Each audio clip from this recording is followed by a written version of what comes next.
may be the greatest catch I've ever seen in my life.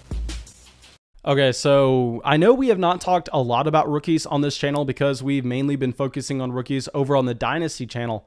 But I think it is important to try to look at what rookies are actually going to have an impact in year one if we are talking about redraft fantasy football. Because we know a lot of the times when you're drafting a rookie in redraft, yes, it's going to be one of the riskier picks that you're going to make. It's going to be a pick that is kind of hard to project. But at the end of the day, I mean, it's hard to find any players with more upside than the price you're going to get them than rookies. We saw this last year with a guy like Justin Jefferson, where he bust on the scene and you spent a 10th, 11th, 12th round pick to go out and draft Justin Jefferson, and all of a sudden he's a league winner. So while it's risky, it is important to go through and to try to identify what players are going to be breaking out as early as year one. And for this video, there are going to be some rookies we do not include. I mean, some guys that you can be very excited about their long-term projections in their offenses. Guys like Jalen Waddle, just say when Will Fuller leaves Miami, since Will Fuller is only on that one-year deal. Or Terrace Marshall when Robbie Anderson leaves Carolina, because Robbie Anderson only has 1 year left of his own contract. So yes, there are some rookies that you can be excited about in the long term, but I am not going to be talking about those guys. I'm going to be talking specifically about 2021 and the guys I think you should be looking for.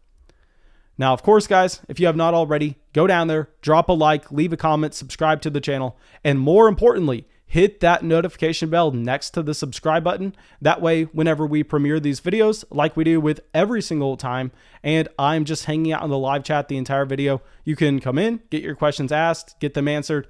And yeah, that's it. Let's dive into this. And the first player we are going to be bringing up is going to be the most obvious one. I mean, everybody understands this. Najee Harris. So the reason we're going to be talking about Najee Harris is not just because he's going to produce year one, because everybody's expecting that. Everybody knows that Najee Harris is going to be an automatic impact player for the Pittsburgh Steelers offense. But we need to focus in on the fact that with Najee Harris, he is going to be going in a range of redraft leagues where you're really going to have to be committed. I mean, he is going to be going in the late second round, early third round.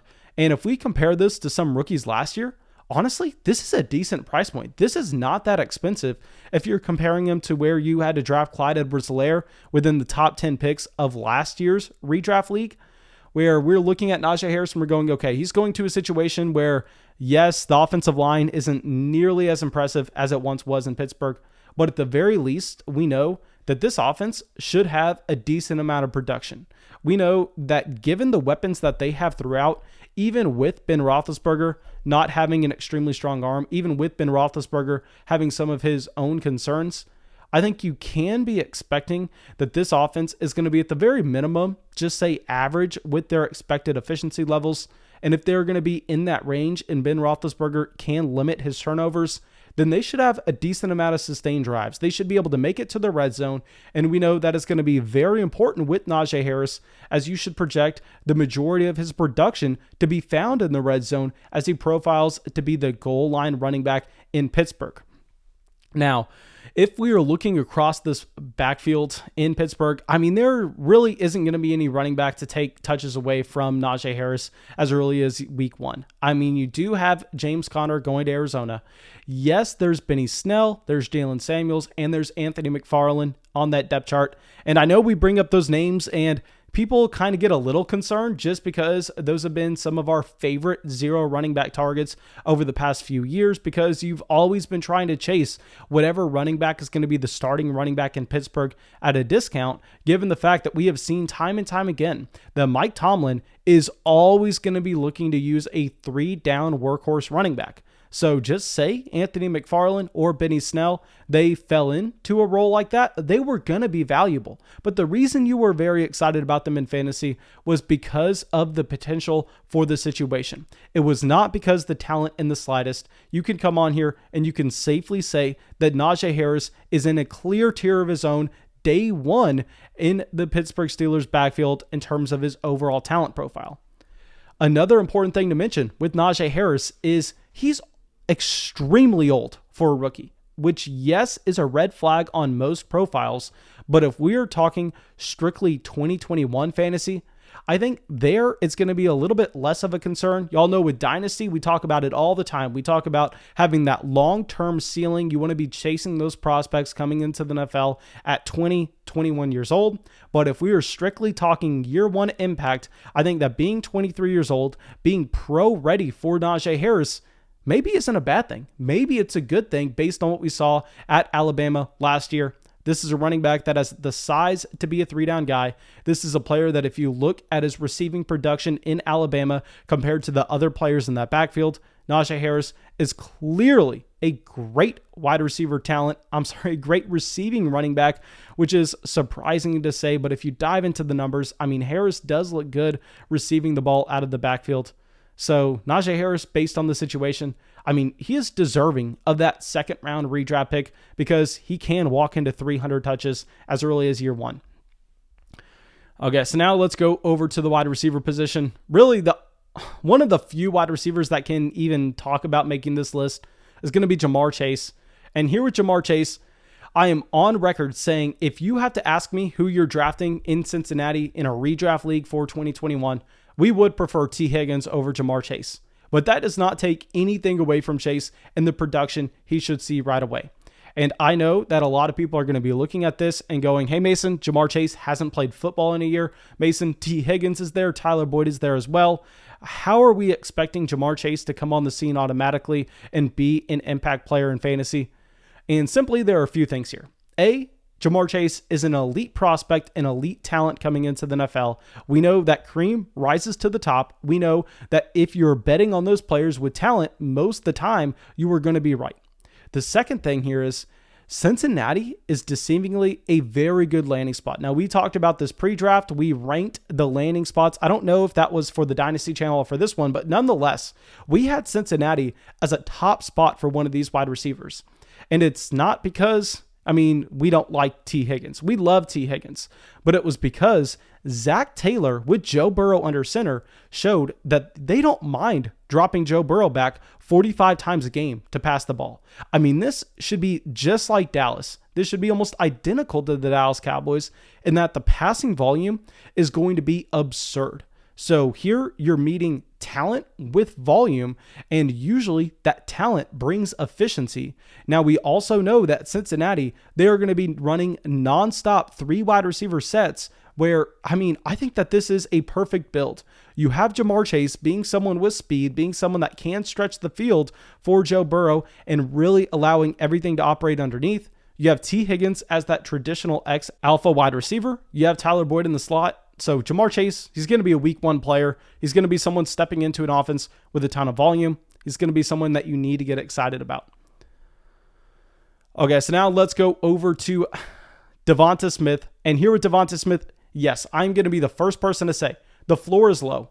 I mean, here it's going to be a very polarized situation where it's all going to be reliant on Jalen Hurts.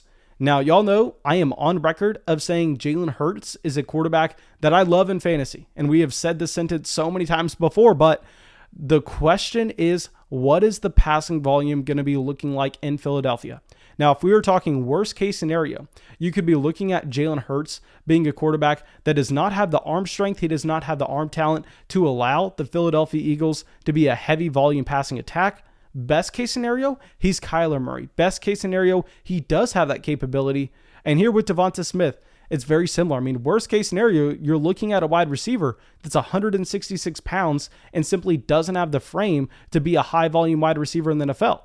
Yet, best case scenario, you're looking at a wide receiver that accounted for almost 50% of the receiving production at Alabama, something you have never seen before. And you go, hey, it doesn't matter what the frame is. He is an elite producer, and you should be expecting that production to follow him to the NFL. Now, regardless of if you think he is going to be hitting that ceiling or hitting that floor, you're going to have to ask yourself, what round would I be willing to draft Devonta Smith this season? Because he is going to be one of these very few rookies that should project to have an every down role right away. And like I said, yes, the floor is very low with Devonta Smith. You can't shake that. But the floor is going to be low with all these rookies. This is what we said at the beginning of the video, where these rookies are going to be some of the riskiest picks that you can make in a redraft league, but they are also going to be the picks that have the highest upside to provide value based on their ADP. So Devonta Smith, I mean, the range of outcomes is very wide. You have to ask yourself where you fall on that range of outcomes with your expectation for his production in 2021. But he is in line to be an every down player given the depth chart for the Philadelphia Eagles. So he could be a producer as early as week 1 in 2021. Okay, so now let's go over to a running back that I am on record saying I do not like at all, but you're looking at the situation and you're going, hey, if he's going to have success, it better be this year, and that is Michael Carter Jr.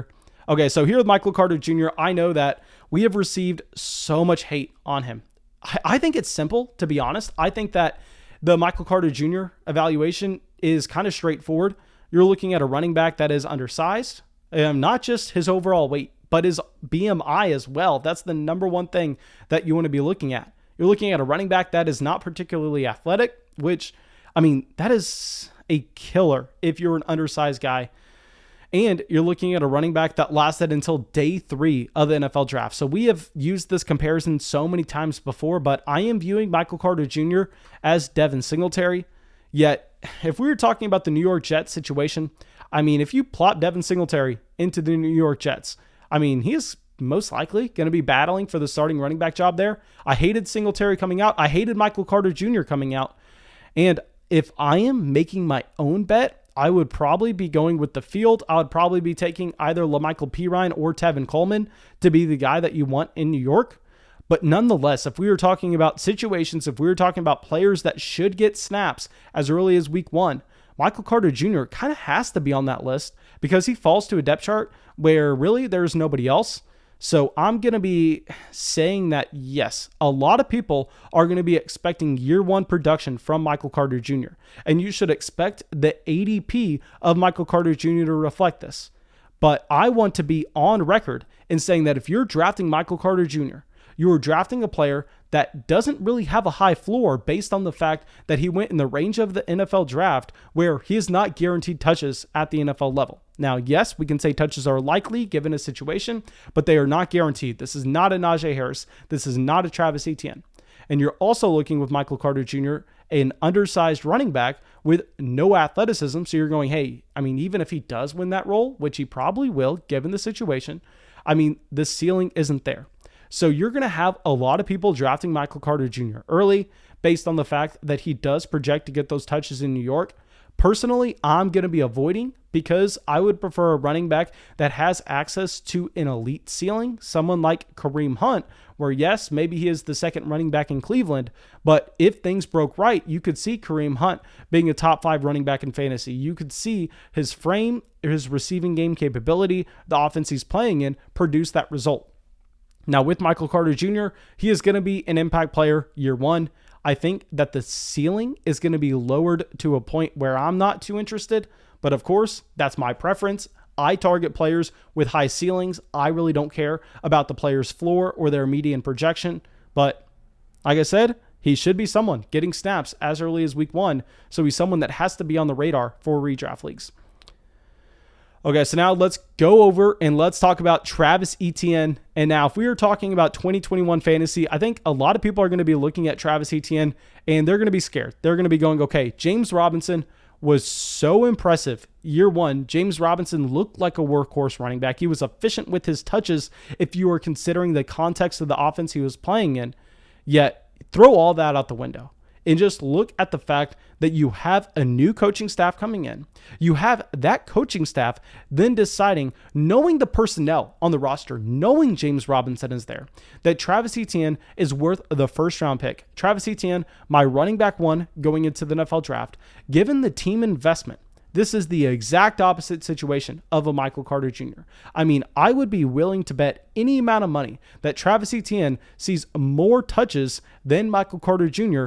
in week 1, despite whatever the situations are. Because you have to look at that team investment. You have to look at what the coaches are telling us. And the coaches are telling us And I know in their press conferences, Urban Meyer's coming out and saying that Travis Etienne is going to be the third down running back. And I know I just said, look at what the coaches are telling us, but don't look at what they're actually saying. Look at their actions. And this is something we talk about all the time. This is what we talked about with Aaron Rodgers after a lot of people were telling us, Mason, don't be talking about Jordan Love. I mean, the coaches said that Aaron Rodgers is going to be there for a very long time. And I'm saying, hey, actions speak louder than words. I mean, the fact that Travis Etienne went in the first round means he's most likely going to be a 3-down running back.